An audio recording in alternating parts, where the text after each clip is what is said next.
ఆంధ్రప్రదేశ్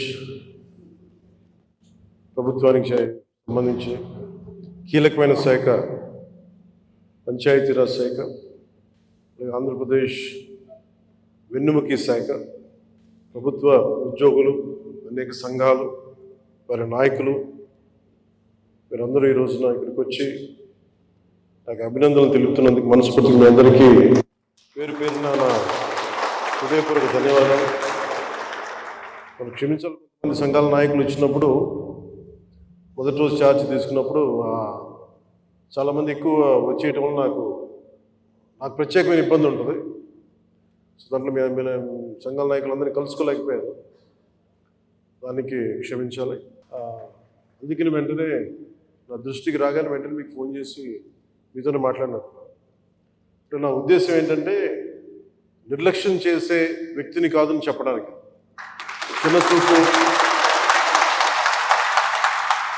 చిన్న చూపు చూసే వ్యక్తిని కాదు. మీ సమస్య నా సమస్య, అది చాలాసార్లు సభలో చెప్పాను. కానీ ఇప్పుడు ప్రత్యేకించి ఛార్జ్ తీసుకున్న తర్వాత మీకు మళ్ళీ మీ అందరికీ తెలియజేసుకుంటా ఉన్నాను. మిమ్మల్ని అర్థం చేసుకునే వ్యక్తిని, మీ సమస్యల్ని పరిష్కరించడం, ఎంత త్వరగా పరిష్కరించడం అనేది నా ఒక్కడి చేతిలో లేదు. కానీ మీ సమస్యల్ని వినగలిగే శక్తి ఉన్నవాడు. ముందు సమస్యని వింటే పరిష్కారం దొరుకుతుంది. వినటానికి అలసట అందరికీ. సో నేను మీకు ప్రత్యేకించి తెలియజేసుకునేది, నేను వినే వ్యక్తిని. ఇందాక మీ సహచరులు ఎవరు వచ్చి ఇక్కడికి ఇచ్చారు, సహచరులు, అది ఖచ్చితంగా యుద్ధ ప్రాతిపాదికన మీరు ఆ సమస్యను పరిష్కరిస్తాను మీరు వచ్చి ఇచ్చారు. ఇలాంటివి చేయడానికంటే నాకు మీరు ఇందాక ముందు సంఘాల పెద్దలు కూడా మాట్లాడుతూ చాలామంది గతంలో కూడా మీరు సమ్మెలు, గత ప్రభుత్వం మీద మా కోపం ఉంది, మీకు ఈ ప్రభుత్వం మీద మీరు మాట్లాడుతూ ఉన్నారు. ఒక్కటి ఏంటంటే, ఇది అందరం కలిసి పనిచేయాలి, మినిస్ట్రీ కానీ ఉద్యోగులు కానీ. గతంలో ఎవరు ఎలా చేశారో నాకు తెలీదు, మీరందరూ వింటా ఉంటే నేను సమస్యలు వింటా ఉన్నా. కాకపోతే ఇది చాలా పురాతనమైన, చాలా బలమైన వ్యవస్థ, చాలా పాత వ్యవస్థ. ఇది ప్రతిసారి వ్యవస్థకి ఒక తుప్పు పట్టినట్టు పట్టేస్తాం. దీన్ని బలోపేతం చేయాల్సిన అవసరం ఉంది. దీనిని సమస్యలు ఏమైతే ఉన్నాయో మీ అందరికీ ప్రతి సంఘం తరఫున ఇది ప్రత్యేకించి ఒక ఓవరాల్గా మేము ఇలా చేయదలుచుకున్నాం, మా సమస్యలు ఇవి, లేదంటే మేము ఇలా నిలబడతాం, కొంచెం ఇవన్నీ చెప్తా ఉన్నారు. నేను మీకు ఈరోజు మాటిస్తున్నాను, పంచాయతీ పనులతో పాటు మీ సమస్యలను కూడా నేను వినే వ్యక్తిని. నేను ప్రత్యేకించి ఏ సంఘాలకు సంబంధించి ఆ సంఘానికి ప్రత్యేకించి ఒక టైంని అలాట్ చేసి మరి. కాకపోతే నాకున్న సమస్య ఏంటంటే, అందరూ కొంచెం ప్రిపేర్ అయ్యారండి బాగా. అంటే నేను చాలా శాఖలు ఉన్నాయి, మిగతా పనులు కూడా చూసుకోవాలి. కాబట్టి మీరు బాగా ప్రిపేర్ అయ్యి వచ్చి ఒక పరిష్కార మార్గం కూడా తీసుకెళ్ళండి. దాదాపు ఇలా ఆలోచించవచ్చు, ఇలా చేయొచ్చు. ఇందాక మీరు మాట్లాడుతూ అన్నారు, గత ప్రభుత్వం అంతకుముందు 2014 వచ్చినప్పుడు మా మీద కొంచెం కినుకుందన్నట్టుగా మీరు అన్నారు ఇందాక. అది అంటే భయపెట్టేవాడికి భయపడతారు, కానీ కొంచెం ఓపెన్గా సహజంగా కొంచెం వినేవాళ్ళతోటి ఎక్కువ ఆ బాధను గత ప్రభుత్వం మిమ్మల్ని అందరినీ భయపెట్టింది, అదని అర్థం చేసుకోలేము. కానీ మేము మీకు భుజం కాసే వ్యక్తులు. మేము అందుకే ఒక వ్యవస్థని తిరిగి బలోపేతం చేయాలంటే చాలా చాలా కష్టసాధ్యమైంది. నాకు నిజంగా చెప్పాలంటే ఒకసారి నాకు ఇది నేను చాలా ఆనందంగా ఎంచుకున్న శాఖ. నేను ప్రభుత్వ ఉద్యోగ కొడుకుని, ఆ జీతాల మీద మేము పెరిగిన వాడిని. మా నాన్న జీతాలు రాకపోతే మమ్మల్ని స్కూల్ బయటికి పంపించి మళ్ళీ జీతాలు వచ్చిన తర్వాత మళ్ళీ స్కూల్లోకి అలౌ చేసినాయి, అవి కూడా ఉన్నాయి నా సంఘటన. అలాంటి సంఘటనలు ఉన్నాయి. అందుకని కష్టాన్ని అర్థం చేసుకోగలను. అంటే 1వ తారీఖు జీతం రాకపోతే ఏమవుద్దు నాకు అనుభవం ఉంది. అలాగే ఆఖరి వారంలో డబ్బులు అయిపోతే కూడా ఆ పరిస్థితి కూడా నాకు తెలుసు. పొరపాటున మేము ఏదో ఇవి జరిగిపోయినాయి, కానీ మేము ఇలా ఈ సినిమా రంగంలో ఇవన్నీ ఉండటం వల్ల బేసిక్గా చాలా సాధారణ స్థాయి నుంచి వచ్చాం. కాబట్టి అన్నిటికంటే కూడా సాధారణ స్థాయి మాకు భగవంతుడి వచ్చిన మమ్మల్ని తీసుకొచ్చిన సాధారణ స్థాయి కష్టాలని మేము మర్చిపోతాం. అందుకని ఈ రోజున రోడ్ల మీద బయటికి వెళ్ళి ఎందుకు ఆగి ఎందుకు మాట్లాడుతానంటే ఆ కష్టం ఎలా ఉంటుందో నాకు తెలుసు. ఇందాక మీరు ఇచ్చిన రిప్రజెంటేషన్ కూడా ఆ కష్టం ఎలా ఉంటుందో నాకు తెలుసు. సో ఇలాంటి స్పందనకి వెంటనే ఉంటుంది. కానీ నేను కోరుకునేది అంటే మిమ్మల్ని గత ప్రభుత్వం మిమ్మల్ని భయపెట్టింది. అంతకుముందు ఉన్న ప్రభుత్వంకి మీరు ఏదైనా ఒక నిరసన చెప్పడానికి చాలా బలంగా చెప్పగలిగేవారు. కానీ ఇప్పుడున్న కూటమి ప్రభుత్వం మీకు అండగా నిలబడుతుంది. ఫస్ట్ ముందస్తుగా మేము మీతో గొడవ పెట్టుకోవడానికి లేదు ఫస్ట్. ఎందుకంటే బ్యాడ్ బ్లడ్ ఉండకూడదని ఫస్ట్ ఫోన్ చేశాను మీకు.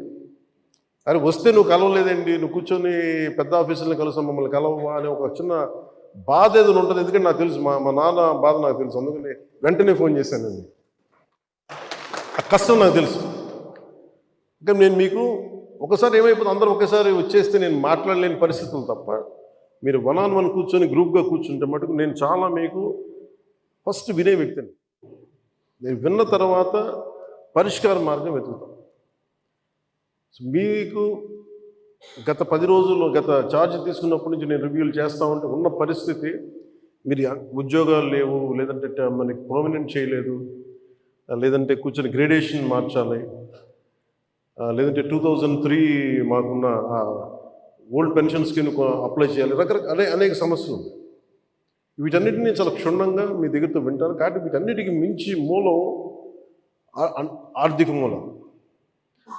రాష్ట్ర విభజన జరిగినప్పటి నుంచి ఈరోజు దాకా ఆంధ్రప్రదేశ్ ఇంకా ఉణుకుతూనే ఉంది, ఆర్థికంగా నిలదొక్కుకోలేదు. మేము కూడా ఓటు చీలకూడదు, అందరూ కలిసి రావాలి. ఎందుకన్నామంటే అసలు ఆంధ్రప్రదేశ్కి ఒక బలమైన రాజకీయ వ్యవస్థ ఉంటేనే కింద ఉన్న మనకి పనిచేస్తున్న ఉద్యోగులందరికీ కూడా ఒక భద్రత ఉంది. ఇందాక మాట్లాడుతూ ఉంటే కూడా ఐఏఎస్ అధికారులతో వాళ్ళకి కూడా డిఏలు ఇవ్వలేని పరిస్థితి ప్రభుత్వం. ఒక 90,000 రూపాయలు వాళ్ళకి రావాల్సింది 4% ఇంక్రీజ్ వచ్చింది. మాకు అన్ని బకాయిలు తీసుకుంటారు, 90,000 ఇవ్వాలి, వదిలేశారు. ఇంకా రావని చెప్పి వదిలేసాను. ఐఏఎస్ అధికారులు చెప్తా ఉన్నాను. అంటే ప్రైవేట్ వీళ్ళందరూ ప్రాఫిట్ పొందుతూ ఉన్నారు. డబ్బు ఉంది, కానీ డబ్బుని వ్యక్తులు సొంతం చేసుకున్నారు. రాజకీయాల్లో కూర్చొని గత ప్రభుత్వం స్థాయి దాన్ని పెంచేసింది. అది మేము కరెక్ట్ చేయాలి. అందుకని మేము చాలా నిబద్ధతతోటి నిక్కచ్చిగా ఉండే వ్యక్తులు మేము కట్టుబడి ఉన్నాం. సో మీకు మేము మాట ఇచ్చేది కూడా ముందస్తుగా అసలు ఫస్ట్ ఆర్థిక పరంగా అసలు ఎలా ఉంది రాష్ట్రం, శ్వేతపత్రాలు రిలీజ్ అయిపోతుంది.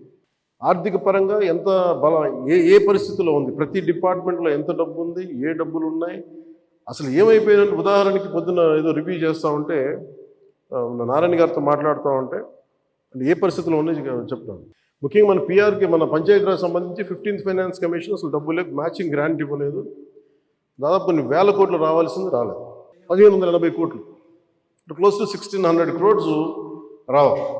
సో 15th ఫైనాన్స్ కమిషన్ డబ్బులు వదిలేసుకున్నాం. జల్ జీవన్ మిషన్ లాంటిది గోల్డెన్ నిధులు ఉన్నాయి. సో ఏ పథకం, కేంద్ర పథకాలకి ఇవన్నీ చూస్తుంటే కేవలం మ్యాచింగ్ గ్రాంట్ ఇవ్వలేకపోవడం. నేను అధికారులు పొద్దున్నుంచి గత రోజుల నుంచి నేను అడుగుతా ఉంటే ఒకటే అడుగుతున్నాను, ఏమైనా మీ బాధ్యత కదా, మీరు ఎందుకు లేరు ఇట్లా అని అడిగారు. సమస్య ఏమైంది, సరైన నాయకత్వాన్ని ప్రజలు ఎన్నుకోలేనప్పుడు ఇష్టారాజ్యంగా ప్రవర్తించారు. దానికి పర్యాసాధనమే మనం అనుభవిస్తుంది ఈరోజు. నేను మీకు ఒక రెవల్యూషనరీ విప్లవాత్మకమైన మార్పులు తీసుకురావాలి ఆంధ్రప్రదేశ్ విధి విధానాల్లో కానీ ప్రభుత్వ విధానాల్లో కానీ, దానికి నేను నా వంతు కృషి నేను బలంగా చేసి పెడతాను. మీకు ఏదో ఒక రోజు వారానికి మీ సమస్యల మీద ప్రత్యేకించి దృష్టి సారిస్తాను. అంటే ఈరోజు కూర్చుంటే ఒక సపోజ్ నెల రోజుల్లోపు నాకున్న సమయంలో, అందుకే నెల రోజులు అంటే అది 2 వారాల్లో కానీ మీరు చెప్పండి, నాకు ఇంత టైం పడుతుంది, ఒక్కొక్క వింగ్ని అర్థం చేసుకోవాలి. ఇప్పుడు మీరు చెప్పారు ఈ ఫిట్మెంట్లు కానీ పిఆర్సీ, మనకి పిఆర్సీ కానీ, అలాగే కమిషనర్స్ని ఇప్పుడు దాకా అపాయింట్ చేయలేదు. ప్రతిదీ కూడా మీరు క్షుణ్ణంగా చెప్తే నేను కన్సర్న్ అధికారులతో మాట్లాడి నేను ఏం చేయగలనంటే, నేను టాస్క్ మాస్టర్. ముందు సమస్యకు పరిష్కారం వెతుకుతానని చెప్పేవాడు. నేను పారిపోయే వ్యక్తిని. నాకు రాజకీయాలు నాకు అవసరం లేదు. నాకు నేను ఎందుకు వచ్చానంటే ఇది నా నేల అనుకుని వచ్చాను. ఇది ఎవరో మీ తరపున నిలబడి మాట్లాడటానికి, ఇన్ని కోట్ల మందికి నిలబడాలి, నా వంతు కృషి చేయడానికి వచ్చాను. దాంట్లో భాగం మీ భవిష్యత్తుకి మీ భద్రతకు కూడా నేను మనస్ఫూర్తిగా మాటిస్తున్నాను, ఇది నిలబడు. సో నేను కోరుకునేదల్లా మీకు ఈరోజు నేను అద్భుతాలు చేసేస్తాను, అన్ని సమస్యల్ని పరిష్కరించేస్తాను నేను చెప్పను. ముందు నేను అవగాహన చేసుకోను. శాఖాపరమైన అవగాహన చాలా చాలా అవసరం. అలాగే దీంట్లో ఎంతమంది ఉద్యోగులు ఉన్నారు, ఏ స్థాయి ఉద్యోగులు ఉన్నారు, ఏమేమి చేయాలి, వీళ్ళందరికీ ఏ సమస్యలు ఉన్నాయి, ఇది ఒకటి. మీరు 2 రకాలు స్టడీ చేయాలి. ఇవన్నీ చేసిన తర్వాత ఒకటి పంచాయతీలని దానికి పునర్వైభవం తీసుకురావడం, గత వైభవం తీసుకురావడం పంచాయతీలకి.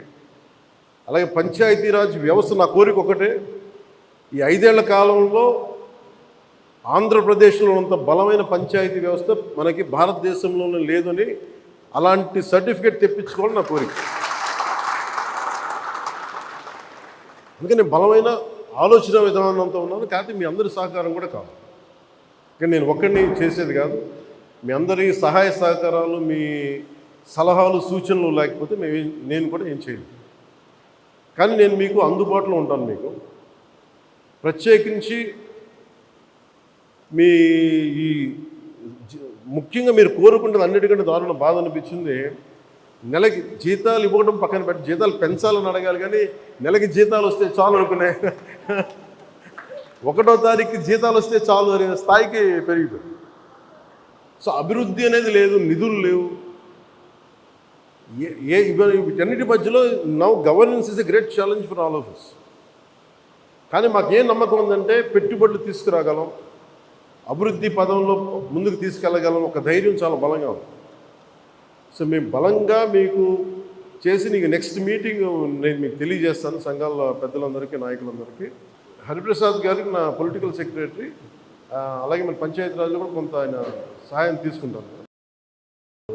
వరప్రసాద్ గారు వీళ్ళందరూ ఉన్నారు, కానీ ప్రత్యేకించి ఇంకొంచెం మీకు ఎక్కువ నమ్మకం కలిగించడానికి నేను అందుబాటులో ఉంటానని చెప్పడానికి. మీరు సమస్యని, ఇన్ని సంఘాలు ఉన్నాయి, వీళ్ళకి ఈ సమస్య ఉంది, ఇది మాకు క్షుణ్ణంగా ఈయనేమంటారని మిమ్మల్ని ఈ రిపోర్ట్ చేసి పట్టుకురండి నేను మాట్లాడతాను. సో అది కుదిరితే మనం అక్కడ క్యాంప్ ఆఫీస్లోనే కూర్చుందాం, లేదంటే ఒకసారి ఏదైనా కూర్చోబెట్టి మీకు మీరున్న చోటకి అన్నీ బాగుంటాయి, నేను కూడా రావడం నాకు సిద్ధం. నాకు అలాంటి ఇబ్బందులు కూడా ఏమి. సో ఇవన్నీ దృష్టిలో పెట్టుకుని నాకు ఇప్పుడే ఛార్జ్ తీసుకున్నాను కాబట్టి కొద్దిగా నాకు కొన్ని రోజులు సమయం ఇవ్వండి. నాకు సమయం ఇచ్చిన తర్వాత మీతో కూర్చొని మన సాధక బాధకాలన్నీ మాట్లాడుకుని, ముందు మీరు ఆనందంగా ఉంటే తప్ప ప్రజలకి మిమ్మల్ని ఆనందంగా ఉంచలేదు. నాకు మీరు ఆనందంగా ఉండాలని మనసావాచ ఆకాంక్షించాను. అలాగే మీ సమస్యనమ్మా నేను వెంటనే అది మాట్లాడేస్తాను. నేను లాస్ట్ టైం కూడా చేయించాను, 2014లో కూడా ఇలాంటి ఇష్యూ ఏదో ఉంటే నేను అది ప్రత్యేకించి చేయించాను. It will be done. అది మేమే కూర్చోబెట్టి చేస్తాను, అది మట్టు కొంచెం మాట్లాడుతున్నాను చెప్తాను. సో మీ అందరికీ ప్రత్యేక ధన్యవాదాలు తెలుపుకుంటే, అంటే నేను ఎంత అవగాహన చేసుకున్నాను అనడానికి మీరు చెప్పిన ప్రతి పాయింట్ యాజ్ ఆన్ నౌ నేను నోట్ చేసుకున్నాను. దీని మీద నేను అంటే వీటి మీద కూర్చొని నెక్స్ట్ టైం మీటింగ్ నాకు కొంచెం ప్రిపరేటరీ వర్క్ కావాలి, అందువల్ల కూర్చొని మీతో మాట్లాడతాను తెలియజేసుకుని మీ అందరికీ ప్రత్యేకమైన ధన్యవాదాలు తెలుపు సెలవు తీసుకున్నాం. జై హింద్.